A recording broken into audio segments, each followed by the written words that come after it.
Hello दोस्तों, welcome back to curiosary for the daily dose of Indian football. तो सबसे पहले बात करनी है, the captain leader legend is back. Yes, you heard it right. Sunil Chhetri come back from retirement and all set to represent Indian national team at the upcoming Asian cup qualifier match against Bangladesh.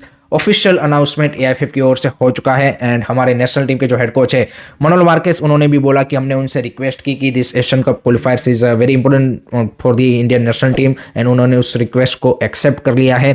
इसको fans दो तरीके से देख रहे हैं, या फिर आप दो यू कैन से की पॉइंट ऑफ व्यू इसके बारे में रख सकते हैं।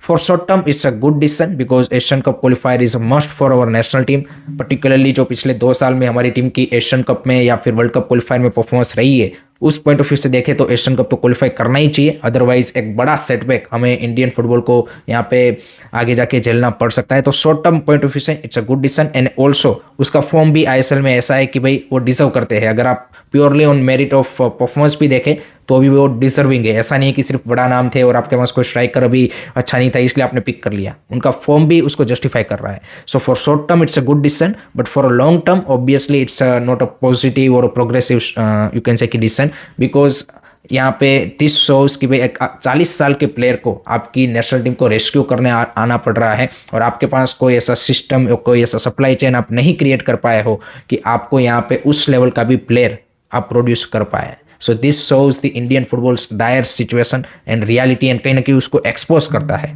एंड लॉन्ग टर्म के लिए भी यहाँ पे जो यंगर स्ट्राइकर है या फिर यंगर प्लेयर्स है उनके पॉइंट ऑफ व्यू से भी this not a positive decision. तो दोनों तरीके से आप इस डिसीजन को देख सकते हो। शॉर्ट टर्म के लिए this positive one, for long term it's a little bit you can say कि शोज द नेगेटिविटी और यू कैन से कि दी प्रोग्रेसिवनेस वाइज थोड़ा सा आप बोल सकते हैं कि आपने एक बैक स्टेप लिया है। So let's see how Sunil Chhetri is gonna perform and for him also you can say कि a chance to achieve 100 goal at the international level. तो वो भी एक उनके पास चांस है, 6 गोल वो मारेंगे अगर ये एशियन कप क्वालिफायर के 6 मैचेस में, then he will achieve that you can say कि a personal record also. So let's see कैसे वो परफॉर्मेंस करते हैं। आपका क्या ओपिनियन है गाइस, आप किस तरह से इसको देख रहे हैं, आपके क्या पॉइंट ऑफ व्यू है, कमेंट सेक्शन में जरूर बताइएगा।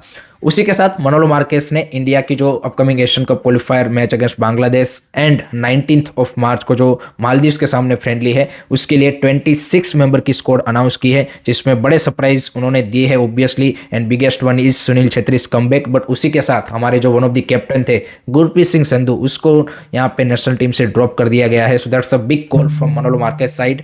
नो डाउट उसका जो करंट फॉर्म है वो कहीं ना कहीं इस चीज़ के लिए यहाँ पे यू कैन से कि बेस्ट पॉसिबल रीजन है। बट उसके अलावा अगर आप अभी की स्कोर देखेंगे 26 मेंबर की, एंड जो लास्ट टाइम नेशनल टीम खेली थी नवंबर में अगेंस्ट मलेशिया, जो तो उसको अगर आप कंपेयर करेंगे तो उसमें से 23 मेंबर की वो स्कोर थी एंड उसमें से 16 प्लेयरों को मनोलो मार्केस ने कंटिन्यू किया है, 7 प्लेयरों को ड्रॉप किया है, जिसमें Gurpreet Singh Sandhu is the biggest one, जिसके रिप्लेसमेंट के तौर में गुरमीत सिंह आए हैं।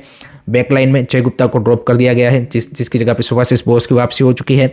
Anwar Ali is a forceful change कि जिसको due to the hamstring injury यहाँ पे मिस कर रहे हैं, तो उसकी जगह पे साना सिंह को पिक किया गया है। उसके अलावा अगर आप मिडफील्ड में देखें तो एडमंड लेलरंदिका को ड्रॉप किया गया है, जिसकी जगह पे नोरेम महेश सिंह आ चुके हैं। जितिन एमएस को ड्रॉप किया गया है, जिसकी जगह पे आसिक कुरुनियान की नेशनल टीम में वापसी हुई है। थोइबा सिंह लास्ट टाइम स्क्वाड में थे, उसको ड्रॉप कर दिया गया है। एंड देन यहाँ पे विपिन मोहनन भी लास्ट टाइम स्क्वाड में थे, उसको ड्रॉप कर दिया गया है और उसकी जगह पे आ चुके हैं यहाँ पे आयुष देव छेत्री। अगर हम 3 नए प्लेयरों की बात करें कि जिसको ऐड किया गया है प्लस दैट 23 मेंबर, तो उसमें obviously Sunil Chhetri is one of them. Boris Singh को पिक किया गया है, वो as a brilliant season with FC Goa as a right back and और यू कैन से कि right wing back.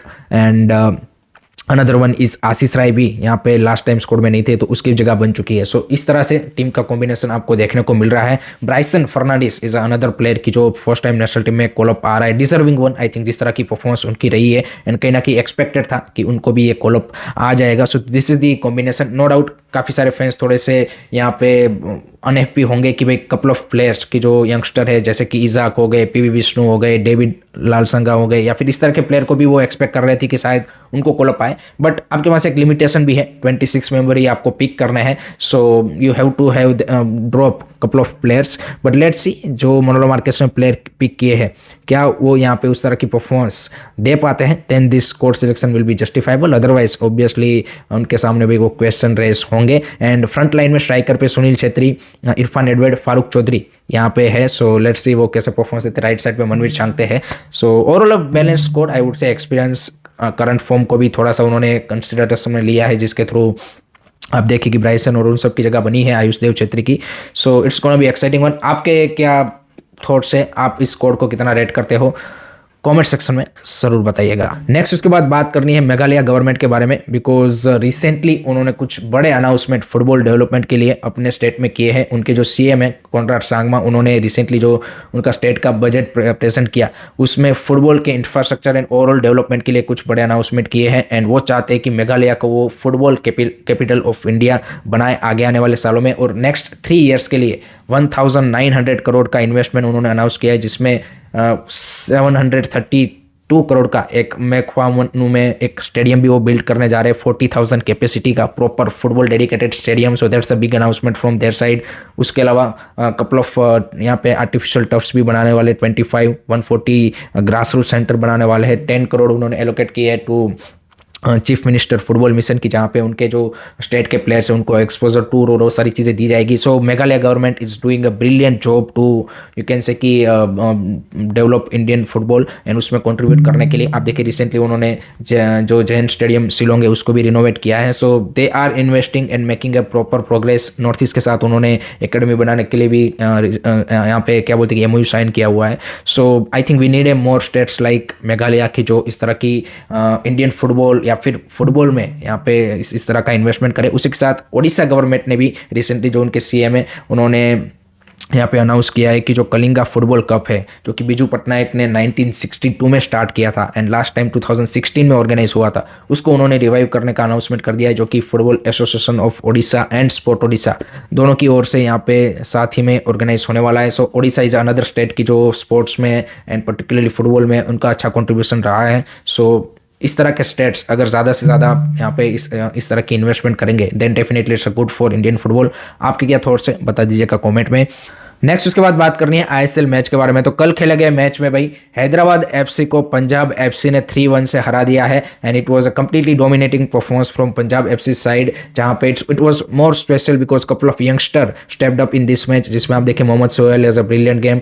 First goal में उसका कॉन्ट्रीब्यूशन था वो, जो कि एलेक्सा जी का यहाँ पे ऑन गोल काउंट किया गया, but he has a take that shot. उसके अलावा सेकंड गोल जो लुका मचन को मारा, उसमें उन्होंने आसिस दिया, एक पोस्ट पे उन्होंने हिट किया। Then the special one for the Singh Mayum Shami, 17 year and 32 days old, youngest ever ISL player to score in the ISL history, and that was a special moment for this 17-year kid. So that's a good to see. उसके अलावा एक Leone Augustine का भी I think post paid किया। तो Punjab FC created a lots of chances in this match and they could have scored 4-5 goals in this match. On the other side for Hyderabad FC, एक ही moment उनके लिए special था and that was that यहाँ पे injury time goal from Chunga Amar. Outside box से बंदे ने भाई बेहतरीन गोल मारा है। No doubt keeper could have done better, but Chunga Amar showed his quality and score a brilliant goal. So that's the only positive for Hyderabad FC. Otherwise it was all Punjab FC. And Punjab FC के लिए एक और खबर ये आ रही है कि उनके जो कोच है पेंतोइस, उनके रिलेट की में उनका कॉन्ट्रैक्ट एक्सटेंशन करने जा रहा है पंजाब FC का मैनेजमेंट। वो उनकी प्रोग्रेस से खुश है, जिस तरह की उनकी फिलोसॉफी है, जिस तरह का उनका प्लेयरों के साथ रिलेशनशिप है, पर्टिकुलरली यंग प्लेयरों को जिस तरह से वो यूटिलाइज कर रहे हैं और जिस तरह से वो विजन लेके चल रहे हैं, उससे मैनेजमेंट काफ़ी खुश है। तो खबर ये है कि उनको वही नेक्स्ट सीजन के लिए कंटिन्यू किया जाएगा। So that's the update regarding Punjab FC head coach. अब बात करते हैं आज के मैच के बारे में, which is really important for Mumbai City FC. So Mumbai City FC is taking on Kerala Blaster on away match and it's gonna be tough match Kerala Blaster के लिए भी. This is going to be the last match. So let's see how the fans are gonna turn up, and Mumbai City के लिए it's a do or die kind of a situation. They just need a 1 point to qualify to secure the playoff spot. Otherwise Odisha FC has a very good chance. No doubt एक और match उनका है यहाँ पे Bengaluru FC के सामने Mumbai city का, but वो चाहेंगे कि भाई इसी मैच में अगर वो यहाँ पे ड्रॉ भी निकाल लेते हैं then it would be a really good for them. So let's see Peter Cat की साइड किस तरह से केरला ब्लास्टर के सामने परफॉर्मेंस देती है, वो भी देखना काफी इंटरेस्टिंग होगा. मेरा प्रेडिक्शन है इस मैच के लिए, I am going with 1-1 draw. Let me know guys आपका क्या प्रेडिक्शन है, कमेंट सेक्शन में जरूर बताइए. नेक्स्ट उसके बाद बात करेंगे आई लीग के बारे में. तो आई लीग में कल इंटर काशी ने नामधारी के सामने भाई 3-2 की एक क्रूशल विक्ट्री हासिल की है एंड जो top of the table position है उसको रिगेन किया है. नो डाउट चर्चिल ब्रदर का आज गेम है. सो अगर आज चर्चिल ब्रदर जीत जाता है then again they regain the top position. But Inter classically this is a crucial win to beat a stronger side like Namdari FC, and remaining 4 matches बचे हैं, so they have to win all of the matches to secure that promotion, that I league title. So I league की भी जो title race है वो काफ़ी interesting बन चुकी है. लास्ट में बात कर लेते हैं IWL के बारे में, तो वो भी भाई कल से फिर से रिज्यूम हो चुका है after the international break in women's football, जहाँ पे फर्स्ट मैच में किकस्टार्ट FC ने 2-0 से सेथु FC को हरा दिया है. So that's it from my side guys regarding today's Indian football news. I hope कि आपको पसंद आया होगा. Keep supporting Indian football. Don't forget to like share and subscribe. Curious sorry. जय हिंद, जय भारत.